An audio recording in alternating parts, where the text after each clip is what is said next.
Dr. Quinn, thank you so much for being with us. The numbers, they certainly don't lie. They can be seen by some as disturbing, but right now this is just a recommendation. Do you think this type of counseling would really do anything? Could it do anything? Well, as was noted, the research has demonstrated that this type of counseling, this early intervention with these young children that are living with obesity is actually beneficial. And the counseling is based on changing lifestyle habits as far as better activity, more exercise, less screen time, healthier meals. And with this counseling, and it's very important, I want to add that research has shown if you can involve the family as well. Don't just take the child into a room, but take the parents in the room at some point and share some of this information with the parents, because the parents are the ones that make the decision at the grocery store and also on Saturday morning, are we going to get out there and exercise? This combination of counseling, this intensive counseling involving the parents, the research has shown that it is very helpful for these young people that are living with obesity. Dr. Quinn, it's like you're reading my mind, because that was my first question in all this. What about the parents? Because if we're talking kids as young as 6, they are certainly not the decision makers, or at least they probably shouldn't be, when it comes to food, when it comes to activities in the home. So, shouldn't this counseling kind of be extended to parents and then, maybe the children as well? Right. And that's so important. But also we have to educate our parents as well and help the parents understand that if your child is living with obesity, they have a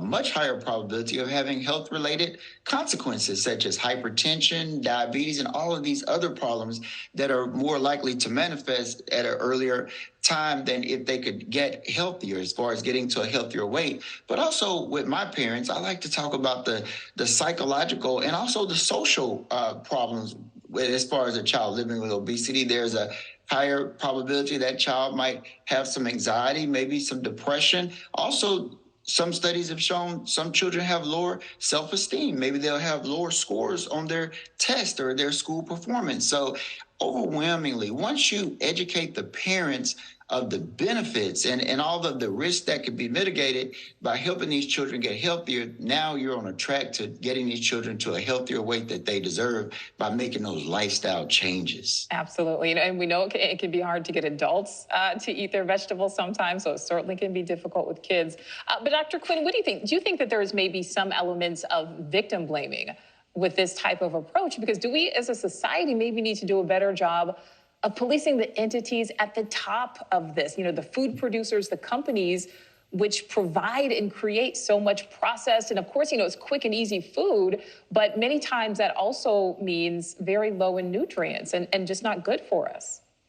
This is correct. I actually did a segment a few weeks ago where I talked about ultra processed foods and the formulations, the chemical formulations of these foods in the laboratory before they're released.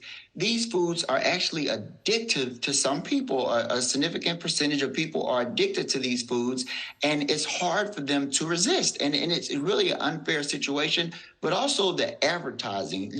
If you are with your children and they watch television, like commercials, as far as doing as far as different programming for children, there's so many commercials where it's so enticing for these children. It's overwhelming for these children. That's why it's so important that these discussions are held, and I'm so happy for this, where we could even look at some legislation where there's some regulations where these companies are prohibited from advertising so much, a lot like the advertising for cigarettes that was brought about a while back for the overall good of the society. Yeah, it certainly is enticing. Because I got to tell you, Dr. Quinn, the pictures we were just showing of the donuts, those look good to me, but so did the vegetables and the fruit. Dr. Timothy Quinn, thank you so much. Hey, thank you for having me.